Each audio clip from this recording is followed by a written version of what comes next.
All right, so you sent a bunch of stuff my way about podcasts in higher ed, Yeah. employer branding specifically. Yeah. And honestly, I'm seeing this everywhere. Right. But is it hype or is this for real? Yeah. That's what we're going to find out today during this deep dive. Okay. We got a white paper, some thoughts from the CEO of academicjobs.com, and a couple other things too. Right. One thing that really popped out to me was that podcasts can slash recruiting costs by up to 30%. Yeah. That's pretty big. It's a real number. Okay. But it's not as easy as just like make a podcast and you'll save money. Right. It's about strategy. Okay, strategy. Mm. That's the magic word, but what does that actually look like in this case? Yeah, so think about how universities are trying to attract talent these days. You've got brochures, websites, it's all very impersonal. Yeah. Podcasts kind of flip the script. Right. You're hearing real voices. You're hearing stories. It humanizes the institution. Like, imagine a possible new faculty member is listening to a podcast where a professor is excitedly talking about their research on, let's say, artificial intelligence. Right. Way more interesting than a boring old job description. Yeah, that's true. Right. So it's about going beyond just the brochure and actually showing the people who make the place work. Right. But does that mean actual results, or is this just like a feel-good thing? Oh, no, you can totally get results from this. Okay. So, for example, UC Berkeley saw a 20% jump in applications Wow. from underrepresented minorities after they started their podcast. Okay. That featured diverse faculty voices. That's amazing. And it's not just about attracting more people. Okay. It's about attracting the right people. Okay, hold on. How does that work? It's like giving them a backstage pass. Mm-hmm. They're hearing straight from the source about the work, the culture, even like the challenges. Mm-hmm. So, for example, you have the Lab Culture podcast by the Broad Institute. They talk about what it's really like to do scientific research. Interesting. So possible postdocs can know what to expect. So it's like weeding people out who aren't a good fit. Yeah. Saves everybody time. Exactly. What about the people who already work there, though? Oh, yeah. Faculty staff. That's another good point. Yeah. Podcasts can really shine there, too. Okay. So if you give your employees a way to share their expertise, their passions, their stories, it makes them feel like they belong, Right. that they're valuable. Yeah. I mean, yeah, it's internal branding, but it goes beyond that. What do you mean? Well, just think about it. Okay. Some potential new hire is listening to a podcast and they hear a professor talking about how supported they feel, Yeah. how their department is all about collaboration. Okay. That's powerful. I see what you're saying. It's not just marketing, it's real. Yeah, it's like word of mouth, but like amplified. Exactly. Okay, so you're not just talking about hiring anymore. You're talking about the whole culture, Yes. both inside and outside. Okay, I like it, but Yeah. let's get down to the nitty-gritty. Sure. How do they actually do this? Oh, Where do well, you even begin? Honestly, the first step is simple. Okay. You got to know who you're talking to. All right. So who are you trying to reach? Right. Undergrads, professors, staff? Yeah. Each one needs a different approach. Right. Different tone. Yeah, different everything. Okay, so one size doesn't fit all. Yep. But what about the content itself? Right. What are some formats that work in higher ed? Well, interviews are popular. Okay. You could have faculty talking about their research, students sharing their experiences, Right. maybe even alumni talking about their careers. Yeah. Another way is to have just one host Okay. who knows a lot about a specific area, Yeah. and they share their knowledge. Makes sense? There are even universities trying out narrative podcasts, Oh, wow. almost like little audio documentaries to show Wow. off their history or their impact. Really? Yeah. So there's a lot you can do. Yeah. But let's say I'm a university and I've never done this before. Okay. What are some big mistakes I should try to avoid? One common mistake is trying to be everything to everyone. Yeah. You end up with this podcast that's too broad, too generic, Right. and nobody really connects with it. Right, right. Instead, you got to focus. Okay, so niche down, Yeah. get specific. Exactly. I like that. What about resources, though? Okay. This all sounds great, but is it expensive? That's a good question. Like, do you need special studios, fancy equipment? No, you don't need all that. Okay, good. You need a decent microphone, Okay. some software for editing, Mm-hmm. and most importantly, people who actually want to share their stories. So it's about the content, not the fancy stuff. Right. Okay. I can't help but picture professors fighting over the microphone to be the next podcasting star. It's not about being a star. Oh, yeah. It's about being real.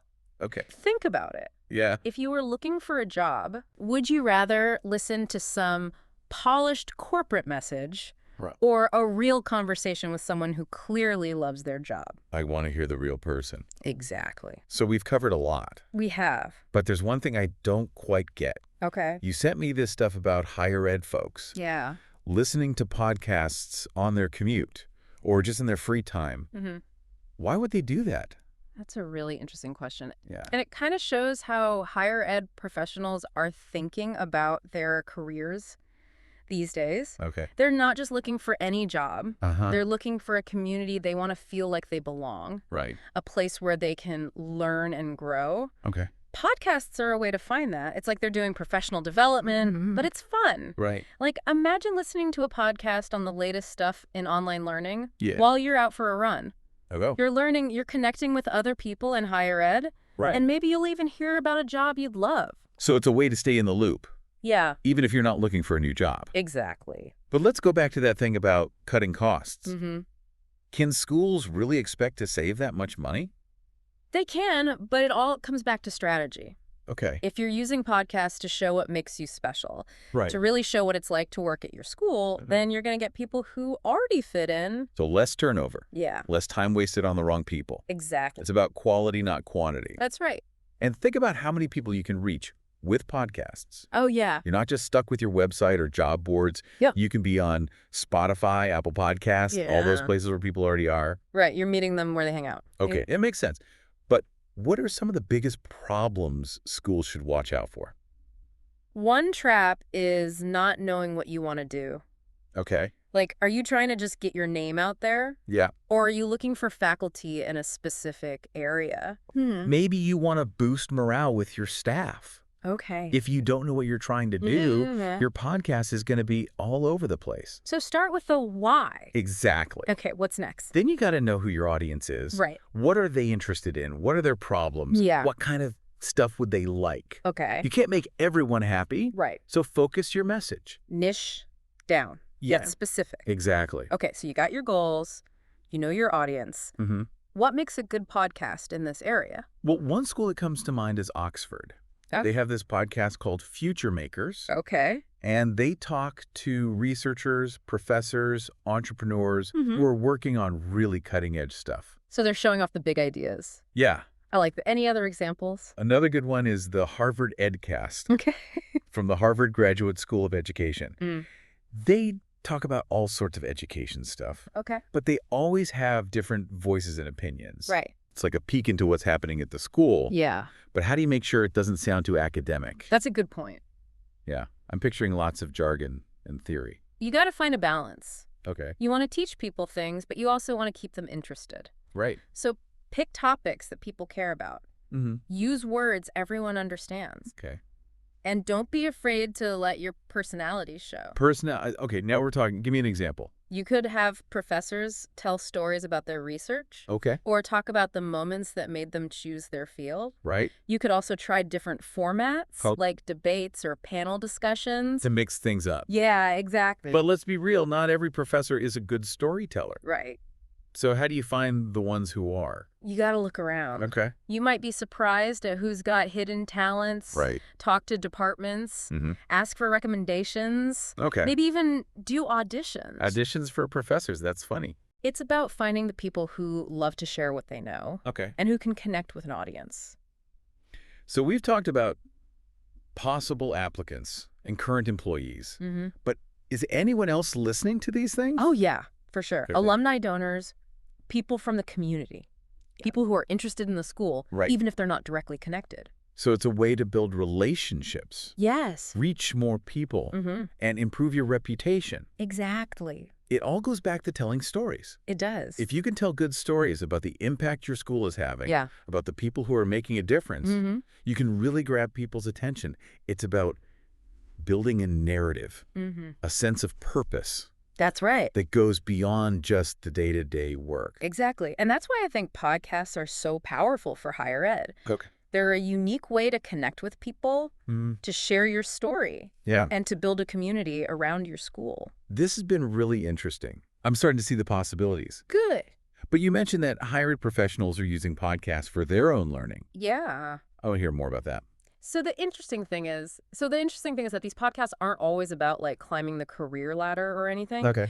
You have shows like the one from the Chronicle of Higher Education. Yeah? It covers all sorts of issues in academia, Yeah. like funding problems, student mental health, all That's that. So it's about staying in the know, Yeah, knowing what's going on in the field. exactly. And it's not just listening. Right. These podcasts can spark conversations, debates. Hmm. People start engaging with the issues, sharing their thoughts. It's like a virtual water cooler for higher ed folks, That's a great way to put it. and it's happening everywhere. Yeah. Faculties are listening to podcasts about teaching and research. Right. Administrators are tuning into shows about leadership and planning. Even students are looking for advice on careers and studying. Mm-hmm. So it's this whole world of learning and engagement Yeah. powered by podcasts. It really is. But let's get back to our original question. Okay. Are podcasts really a game changer for higher ed employer branding? I think they absolutely are. Okay. But like we've been talking about, it's not enough to just throw a podcast together. Right. You need a plan. Yeah. You got to be authentic. Uh-huh. And you got to know how to tell a good story. It's about making content that teaches people things, Yeah. but also keeps them entertained and engaged. Yeah, exactly. And if you can do that, Mm-hmm. the possibilities are huge. They are. Think about it. Yeah. You can reach people all over the world, Uh-huh. build relationships with the best talent, Right. show off what makes your school great, Mm. and create a sense of community, all with just audio. It's pretty amazing. This has been such an eye-opener for me. I'm glad to hear that. I went from being skeptical about podcasts to being a true believer. Uh-huh. That's great. So if there's one thing you want our listener to take away from this, Okay. what would it be? I'd say if you're in higher ed Mm-hmm. and you haven't thought about podcasts, Yeah. you're missing out. It's time to get those microphones ready. It is. And for our listener who's ready to start, Yeah. I know a great place, Oh, tell me. academicjobs.com. Okay. It's the best place to go for anything related to higher ed employer branding That makes sense. and communication. Uh-huh. They have articles, Huh? webinars, case studies. Wow. It's a goldmine of information. I'll have to check that out. So to our listener, Mm-hmm. go explore, Yeah. see if podcasting is right for you. Good advice. And remember, the power of storytelling is in your hands. Absolutely. Thanks for joining us on this deep dive.